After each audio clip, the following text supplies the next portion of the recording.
Bismillahirrahmanirrahim. Assalamualaikum warahmatullahi wabarakatuh. Perkenalkan, nama saya Agun Permatasari, NIM C1K081002, Program Studi Budidaya Perairan, Jurusan Perikanan dan Ilmu Kelautan, Fakultas Pertanian Universitas Mataram. Pada kesempatan kali ini, di video ini saya akan menjelaskan tentang teknik pendiagnosaan pada ikan atau teknik diagnosis pada ikan. Tetapi sebelum kita melakukan teknik atau cara diagnosa pada ikan, kita harus mengetahui terlebih dahulu sejarah dari ikan yang sakit atau ikan mati. Setelah kita mengetahui atau mempelajari sejarah dari ikan sakit ini, barulah bisa kita melakukan pengamatan terhadap ikan yang sakit atau ikan yang mati. Nah, kemudian kita lihat faktor-faktor lingkungan yang menyebabkan penyakit pada ikan ini apa saja. Nah, barulah setelah itu kita bisa melakukan pengamatan klinis dan patologis di lapangannya. Nah, setelah itu kita bisa melakukan diagnosa langsung di lapangan. Nah, tapi pendiagnosaan ini dibagi lagi menjadi 3, yaitu ada diagnosa yang jelas, diagnosa sementara, dan diagnosa yang tidak ada atau tidak adanya diagnosa. Di mana diagnosa yang jelas ini ialah suatu penyakit pada ikan ini yang sudah jelas kita bisa mengetahui dari gejala klinisnya bahwa penyakit ini disebabkan misalnya oleh bakteri. Dia sudah jelas gejala klinis yang ditimbulkan itu sudah jelas menunjukkan bahwa ikan ini terserang oleh bakteri, misalnya pada udang terserang oleh bakteri Vibrio sp. Dia sudah jelas gejala klinisnya seperti apa. Nah, sedangkan pada diagnosa sementara ini dia memerlukan pengambilan atau penyiapan sampel, di mana sampel ini akan dilakukan uji bakteriologi, histopatologis, parasitologis, dan lain-lain yang dilakukan pada laboratorium. Nah, setelah pengujian ini kita baru bisa mendiagnosa pada ikan tersebut, apakah ikan tersebut terserang oleh parasit, bakteri, atau virus dan lain-lain. Baru bisa kita mendiagnosa ikan tersebut setelah kita melakukan pengujian atau pengambilan sampel tadi. Nah, kemudian kita masuk pada penyakit ikan, di mana pada penyakit ikan ini ada 2, yaitu penyakit infeksi dan non-infeksi. Penyakit non-infeksi ini dapat disebabkan dari lingkungan yang buruk, di mana pengaruh salinitas air yang tiba-tiba naik, tiba-tiba turun, itu sangat mempengaruhi penyakit bisa menimbulkan penyakit pada ikan. Kemudian juga perubahan suhu air juga itu sangat berpengaruh. Kemudian ini zat yang beracun atau H2, dia sangat berpengaruh terhadap penyakit ikan. Kemudian kekurangannya O2, pH asam atau basa bisa menimbulkan penyakit. Polusi, pestisida, kemudian kerusakan mekanisme itu bisa menimbulkan penyakit yang disebabkan oleh lingkungan yang buruk. Kemudian penyakit non-infeksi ini juga dapat disebabkan oleh pakan yang buruk, di mana suatu pakan yang kekurangan vitamin dan zat gizi di dalamnya itu sangat amat tidak baik untuk ikan, dan bahkan dapat menimbulkan penyakit pada ikan. Kemudian pada bahan pembuatan pakan yang busuk, terdapat bahan yang busuk dalam pembuatan pakan, itu bisa menyebabkan penyakit juga pada ikan. Kemudian dari faktor genetik ialah perubahan dari pengaruh bentuk fisik dan kelainan pada tubuh ikan. Kemudian benih non SPF. Nah, benih non SPF ini ke teman-teman atau saudara-saudara dapat men-searchingnya di Google, benih SPF ini apa, begitu. Nah, kemudian hama ini juga dia dapat menyebabkan pengaruh buruk terhadap ikan, yaitu menyebabkan penyakit non-infeksi tadi, ialah dia dapat membawa organisme penyakit. Hama ini dapat membawa organisme penyakit pada ikan yang dipelihara, kemudian mengganggu ikan hingga ikan stres, dan kemudian bisa menyebabkan luka terhadap ikan juga. Kemudian dapat merusak kolam. Pada pemeliharaan ikan itu akan rusak. Sedangkan untuk penyakit infeksinya pada ikan ialah dapat disebabkan oleh bakteri, parasit, virus, dan jamur. Nah, pada kesempatan kali ini saya akan menjelaskan akan memfokuskan terhadap penyakit infeksinya, yaitu pada bakteri dan jamur. Nah, di mana bakteri ini merupakan jenis mikroorganisme yang sebagian besar hidup sifatnya ini dia bersifat parasit dan patogen bagi semua organisme tidak terkecuali ikan. Di mana bakteri ini nantinya akan menginfeksi organisme lain, lalu dia akan menyebabkan penyakit dan mengambil nutrisi pada inang tersebut. Nah, adapun gejala klinis penyakit ikan atau udang oleh bakteri ini, yang pertama itu disebabkan oleh bakteri Rhinibacterium salmoninarium, ialah dia dapat menyebabkan penyakit bakterial kidney disease atau BKD, di mana gejala klinis dari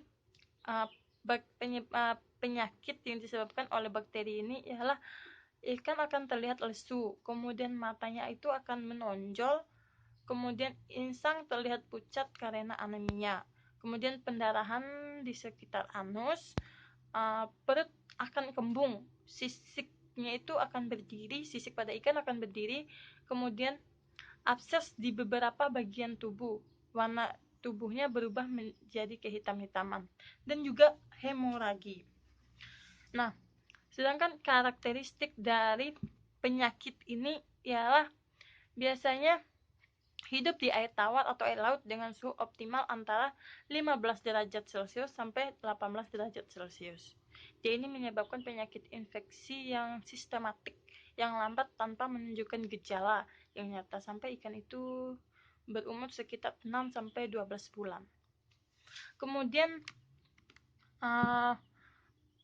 yang disebabkan oleh unique strain of Vibrio paramolyticus ialah penyakit early mortality syndrome atau EMS, di mana gejala klinisnya ini pada penyakit ini ialah warna hepatonkreasnya itu pucat keputih-putihan, kemudian hepatonkreasnya itu nanti akan mengecil atau mengkerut, kemudian cangkangnya itu lunak dan usus kosong.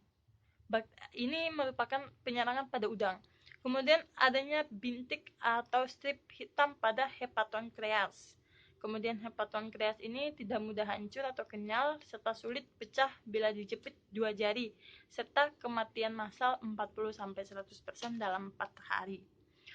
Kemudian yang ketiga ialah yang disebabkan oleh Edwardsella tarja, yaitu penyakit atau bakteri yang dibawa ialah Edwardsiolosis emphysematous putrefestis disease of catfish atau EPDC, di mana gejala klinisnya ini dia menimbulkan luka kecil dengan ukuran 3 sampai 5 mm pada samping belakang tubuh.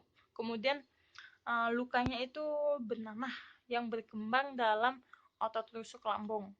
Kemudian apabila dia dibuka akan mengeluarkan gas H2S. Kemudian secara cepat juga lukanya ini akan bernanah tambah dalam berbagai ukuran. Kemudian ikannya akan kehilangan warna dengan luka-luka berkembang merata seluruh tubuh. Kemudian cenderung ikan akan kehilangan kontrol pada tubuh bagian belakang. Nah, serta gejala klinis yang terakhir yang ditimbulkan ialah bintik atau nodul putih mungkin terjadi pada ginjal, hati, limpa, dan insang pada ikan yang terserang. Kemudian yang keempat ialah yang disebabkan oleh Yersinia rukeri, di mana penyakit yang disebabkan ialah enteric red mouth disease atau RMMD. di mana gejala klinisnya ialah hemoragi pada jaringan subutan, dia warna kulitnya menjadi lebih gelap. Ikan menunjukkan gerakan yang lemah, kehilangan keseimbangan renang, kesulitan bernafas, perubahan warna pada tubuhnya ialah menjadi hitam dan peradangan pada sisiknya. Kemudian yang kelima ialah disebabkan oleh Edward Sheila Iqtalluri, di mana penyakit yang dibawa ialah enteric septicemia of catfish atau ESC, di mana gejala klinis yang ditimbulkan ialah menyerang kantung-kantung penciuman menuju ke otak, kemudian menyebabkan radang granulomatus itu meningoencephalitis menyebabkan perilaku abnormal, kemudian lesu dan berenang tidak beraturan, terjadinya bengkak berkembang di bagian belakang kepala dan mengikis jaringan ikat di bagian ini. Kemudian pembengkakan ulcer ini terjadi sampai ke otak atau lubang di kepala. Nah, kemudian keenam ialah Mycobacterium marinum, Mycobacterium celonium, Mycobacterium fortuitum. Ialah penyakit yang dibawa virus tuberculosis, di mana gejala klinis yang terlihat ialah ikan mengalami anoreksia, tidak mau makan atau lesu atau kurus, kemudian memisahkan diri dari yang lain dan mencari lubang untuk bersembunyi, lesi di kulit, ulcer, dan hemoragi. Biasanya ekspalmus, kemudian pembesaran perut, lordosis, kerdil, dan insangnya pucat. Kemudian yang ketujuh ialah yang disebabkan oleh Aeromonas salmonicida, di mana penyakit yang di bawah ialah furunculosis, carp erythrodermatitis, di mana gejala klinis yang dapat dilihat ialah lesi secara subkutan dengan pembengkakan menyebabkan furunculosis, di mana juga pembengkakan ini menjadi luka terbuka berisi nanah, kemudian darah dan jaringannya rusak di tengah luka membentuk cekungan, kemudian hemoragi pada dasar sirip dan sirip dorsalnya geripis, matanya menonjol, kemudian warna tubuh menjadi gelap. Nah, serangan furunculosis ini perakut dapat menimbulkan kerugian yang sangat tinggi pada kegiatan budidaya. Nah, kemudian kita masuk kepada jamur. Gejala klinis penyakit ikan atau udang yang disebabkan oleh jamur. Tetapi jamur ini merupakan kelompok organisme eukariotik, di mana dia membentuk dunia jamur atau reknum fungi. Pada umumnya jamur ini bersifat multiseluler atau bersel banyak.